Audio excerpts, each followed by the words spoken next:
But first thing is cross your legs because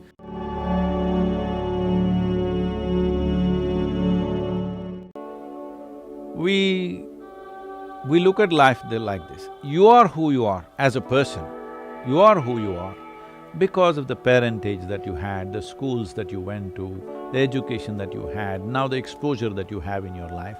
That's why you have become this kind of a person, isn't it? It's all many things receiving.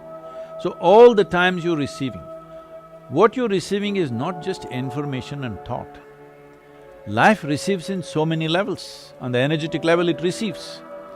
So in India, we see that anywhere if you want to receive something, first thing is you cross your legs, all right? Right now I'm sitting that way, it may not be visible to you.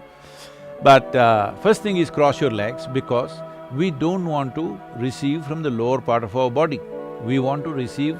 anything positive means we want to receive from the upper part of our body.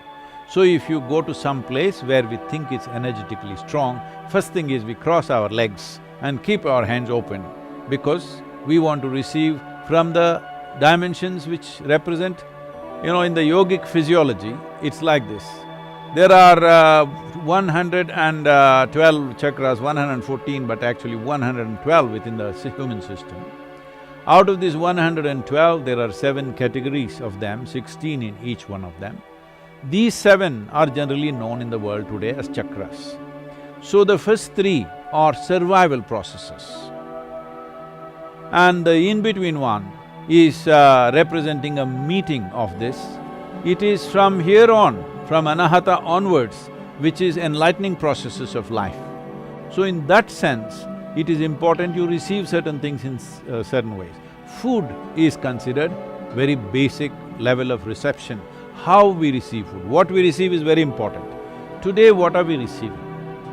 Right now, as you see societies get more and more affluent, they start eating worse and worse food. What a rural person in India would not touch, very sophisticated cities are eating that kind of food. When I say that kind of food, almost anything that Western societies are using today are a minimum 30 to 60 days old. In yoga, their food is classified as sattva, rajas and tamas. Tamas means inertia. If you eat anything which has tamas, inertia will come in your system. Inertia does not mean you just become lazy. Inertia means certain things slow down. Certain things means essentially regeneration of the system slows down. Today you know that neuronal regeneration is one of the most important aspect of keeping your brain reasonably functional throughout your life. If you are consuming foods which are tamasic or causes inertia in the general function of your system, in the energetic process of who you are, then you will see cognition levels slowly will go down over a period of time. Because everybody understands this. This is why they're drinking cups and cups of Coca-Cola or coffee or alcohol or something else because they know they need to balance that. So this kind of balance is a very rudimentary way of balancing your system, that you're putting wrong things and then you're trying to correct it with right things. The highest number of antacids in the world, nearly 60% of the world's antacids are sold in America, the most affluent population on the planet. This means they have a whole choice of nourishment. They can eat the best food, but no, they will eat the worst food because commercial forces will decide what you eat. You cannot eat consciously anymore what you want to eat.